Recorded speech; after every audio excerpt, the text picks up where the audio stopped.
നമസ്കാരം. ഒരു 40-45 വയസ്സിന് ശേഷം നിങ്ങൾ ശ്രദ്ധിച്ചിട്ടുണ്ടോ, നമ്മുടെ ശരീരത്തിൽ കാൽസ്യം കുറവ് എന്നുള്ളത് വളരെ ബുദ്ധിമുട്ടിക്കുന്ന ഒരു പ്രശ്നം തന്നെയാണ്. അത് പലപ്പോഴും നമ്മുടെ പേശികളുടെ പ്രവർത്തനത്തെയും അല്ലെങ്കിൽ എല്ലുകളുടെ ബലക്ഷയം അല്ലെങ്കിൽ തേയ്മാനം എന്നുള്ളൊരു പ്രശ്നം ഉണ്ടാക്കുന്നതും ശരിയായിട്ടുള്ള മൂവ്മെൻറ്റ് സാധ്യമാക്കാതെ വരുന്നത്, ദേഹത്താകെ വേദനയും നീർക്കെട്ടും വരുന്നത്, കാലിലൊക്കെ തരിപ്പ് മരവിപ്പ് മസിൽ കൊച്ചിപ്പിടുത്തം പ്രശ്നങ്ങളൊക്കെ ഉണ്ടാവാം. ഇങ്ങനെയുള്ള ഒരുപാട് പ്രശ്നങ്ങൾക്ക് കാൽസ്യം കുറവ് കാരണമാകാറുണ്ട്. അപ്പോൾ ഈ കാൽസ്യത്തിനെ വളരെ പെട്ടെന്ന് കൂട്ടാനുള്ള ചില പൊടിക്കൈകൾ നമുക്ക് ആയുർവേദത്തിലുണ്ട്. വളരെ ഇമ്പോർട്ടൻ്റ് ആയിട്ടുള്ള 4 മരുന്നുകളാണ് ഇന്ന് പരിചയപ്പെടുന്നത്.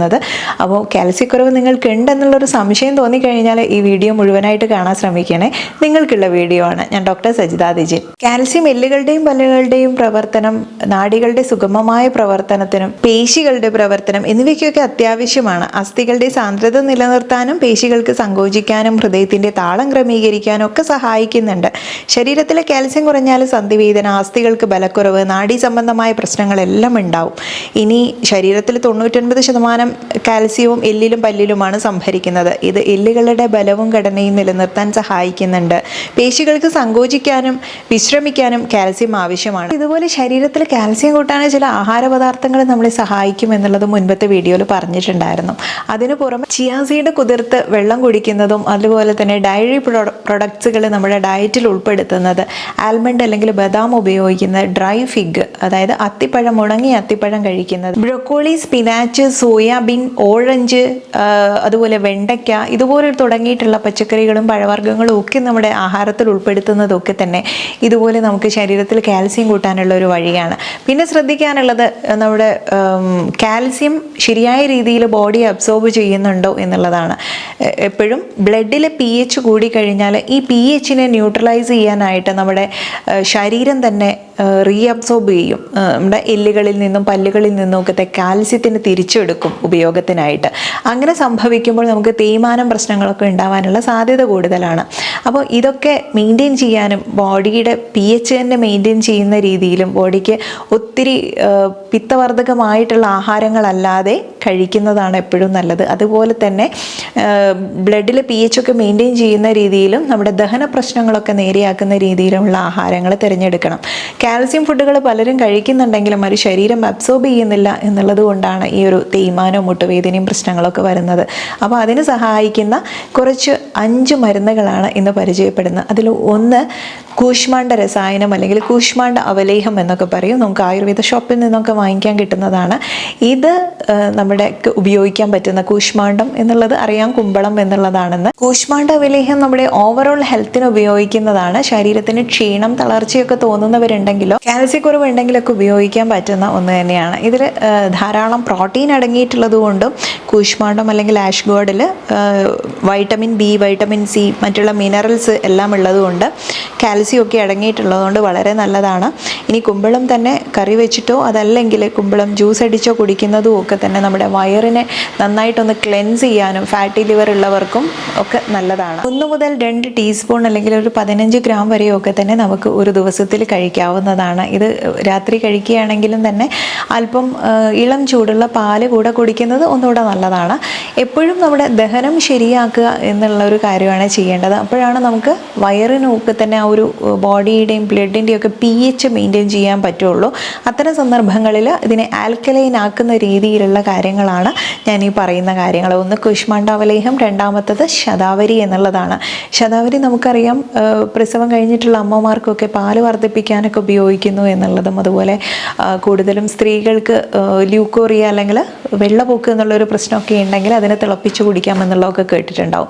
ധാരാളം കാൽസ്യം അടങ്ങിയിട്ടുള്ള ഒന്നുകൂടിയാണ് ശതാവരി എന്നുള്ളത്. അപ്പോൾ ശതാവരി കിഴങ്ങൊക്കെ ഫ്രഷായിട്ട് നിങ്ങൾക്ക് കിട്ടുകയാണെങ്കിൽ അത് കിഴി കെട്ടിയിട്ട് ഒക്കെ തന്നെ പാലിലിട്ട് തിളപ്പിച്ച് വറ്റിച്ച് കുറുക്കിയെടുത്തിട്ട് 2 നേരമായിട്ട് ഒരു 15 ml വീതമൊക്കെ തന്നെ കഴിക്കുന്നതും ഇങ്ങനെ കുടിക്കുന്നതും ഒക്കെ തന്നെ കാൽസ്യത്തിനെ വർദ്ധിപ്പിക്കാൻ സഹായിക്കുന്നതാണ്. മൂന്നാമത്തേത് ശംഖപത്രം ശംഖഭസ്മമാണ്.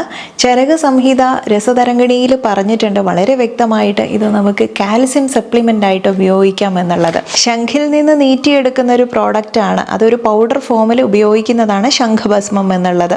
വളരെ ഒരു കാൽസ്യം സപ്ലിമെൻ്റ് ആയിട്ട് നമുക്ക് ഉപയോഗിക്കാം എന്നതിന് പുറമെ വയറ് സംബന്ധമായ പ്രശ്നങ്ങൾ, വളരെയധികം ശീതവീര്യമുള്ളതിനാൽ തന്നെ ഇത് ദഹനം ശരിയായിട്ട് നടക്കാത്തവർ, വയറെരിച്ചിൽ, പൊളിച്ചത് കെട്ടൽ പ്രശ്നങ്ങളുള്ളവർ, ഇറിറ്റബിൾ ബവൽ സിൻഡ്രോം അല്ലെങ്കിൽ IBS ഉള്ളവർക്കൊക്കെ ഉപയോഗിക്കാവുന്നതാണ്. വലിയ പല്ല് തേയ്മാനം പ്രശ്നങ്ങൾക്കും ഒക്കെ തന്നെ നമുക്കിതിനെ ഉപയോഗപ്പെടുത്താൻ പറ്റും. 125 മില്ലിഗ്രാം ഒക്കെ തേനോ നെയ്യോ പാലോ ഒക്കെ ചേർത്തിട്ട് ഇതിന് കൂടെ കഴിക്കാനാണ് നിർദ്ദേശിക്കാറുള്ളത്. ഗോതന്തി ഭസ്മമാണ്. ജിപ്സം അഥവാ ചുണ്ണാമ്പ് കല്ലിൽ നിന്നും ഉണ്ടാക്കിയെടുക്കുന്നതാണ് ഈ ഗോതന്തി ഭസ്മം എന്നുള്ളത്. കാൽസ്യം കുറവ്, അതുപോലെ ശരീരത്തിൽ വെള്ളപ്പോക്ക് അല്ലെങ്കിൽ ല്യൂക്കോറിയ, വിട്ടുമാറാത്ത ചുമ, ജലദോഷം, പനി, ആസ്മ, വിളർച്ച, മൈഗ്രെയിൻ, ക്ഷീണം, ഇത്തരം ചികിത്സയിലൊക്കെ ഉപയോഗിക്കാം. പ്രതിരോധ ശക്തി വർദ്ധിപ്പിക്കാനും സഹായിക്കുന്നുണ്ട്.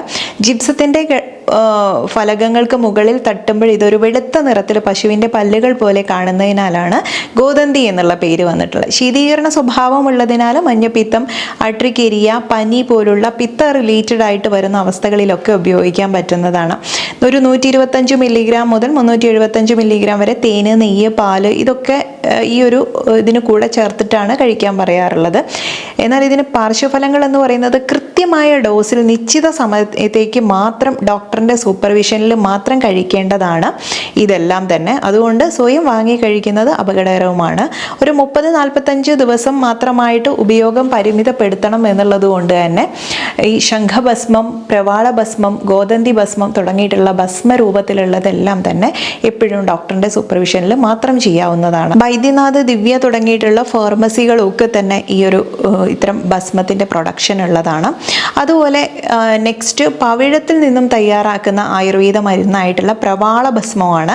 ഇതും വളരെ നല്ലൊരു കാൽസ്യം സപ്ലിമെൻ്റ് ആണ്. നേത്രരോഗങ്ങൾ, TB, വിട്ടുമാറാത്ത ശ്വാസകോശ സംബന്ധമായിട്ടുള്ള അസുഖങ്ങൾ, മൂക്കിലെ രക്തസ്രാവം, അർശസ്, മെനോറേജിയ, അമിത വിയർപ്പ്, ക്ഷീണം, വെള്ളപ്പോക്ക്, മാനസിക രോഗം, ഡയബറ്റിക് ന്യൂറോപ്പതി ഇതിലെല്ലാം നമുക്ക് ഉപയോഗിക്കാം.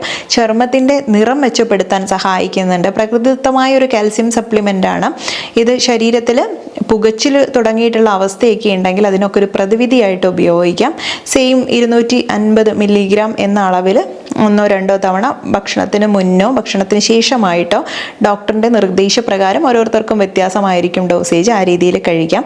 പരമ്പരാഗതമായിട്ട് ഇതെല്ലാം നമ്മൾ കഴിക്കുന്നത് വെണ്ണ, നെയ്യ്, തേന്, പാല് ഇവയൊക്കെ ചേർത്തിട്ടാണ് ഇത്തരം ഭസ്മങ്ങൾ ഉള്ളിലേക്ക് എടുക്കാറുള്ളത്. മറ്റുള്ള ഇൻറ്റേർണൽ ഓർഗൻസിന്, ലിവറും കിഡ്നിക്കും ഒന്നും തന്നെ ഒരു പ്രശ്നവും വരാതെ കാൽസ്യം ഡെപ്പോസിറ്റ് ചെയ്യാതെ ആ രീതിയിൽ വളരെ സേഫായിട്ട് ഉപയോഗിക്കാൻ പറ്റുന്നതും ഒരുവിധ സൈഡ് എഫക്റ്റും ഇല്ലാതെ ഉപയോഗിക്കാൻ പറ്റുന്നതുമായിട്ടുള്ള കാര്യങ്ങളാണ് ഇതെല്ലാം തന്നെ.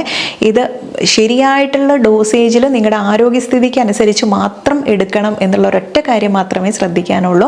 അപ്പോൾ ഇതുപോലുള്ള ചില പൊടിക്കൈകളൊക്കെ ആയുർവേദത്തിൽ വളരെയധികം മുൻപന്തിയിൽ നിൽക്കുന്ന, വളരെ പെട്ടെന്ന് റിസൾട്ട് കിട്ടുന്ന ചില കാര്യങ്ങളാണ് ഇതൊക്കെ തന്നെ. ശരിയായ രീതിയിൽ ഉപയോഗിച്ചു കഴിഞ്ഞാൽ ഇത്തരം ഒരുപാടേറെ ആരോഗ്യ പ്രശ്നങ്ങൾക്കുള്ള ഒരു പ്രതിവിധിയാണ്. പിന്നെ നമ്മൾ സാധാരണ കാൽസ്യം ഫുഡിൽ നിന്നൊക്കെ തന്നെ ഞാൻ പറഞ്ഞല്ലോ, നമുക്ക് കാൽസ്യത്തിൻ്റെ ഒരു ഉറവിടം പല രീതിയിലുണ്ട്, പല ഭക്ഷണങ്ങളിൽ നിന്ന് നമുക്ക് കിട്ടുന്നുണ്ട്. പക്ഷേ ഇതൊന്നും ശരീരത്തിന് ശരിയായിട്ട് ഇത് ആഗിരണം ചെയ്യാൻ പറ്റാതെ വരുമ്പോഴൊക്കെയാണ് ഈ പ്രശ്നങ്ങൾ ഉണ്ടാവുന്നത്. എല്ല് തേയ്മാനം, മുട്ടുവേദന, തരിപ്പ്, മരവിപ്പ്, നാഡീവ്യൂഹത്തെ സംബന്ധിച്ചുള്ള പലവിധ പ്രശ്നങ്ങളൊക്കെ ഉണ്ടാവാനുള്ള സാധ്യത കൂടുന്നത്.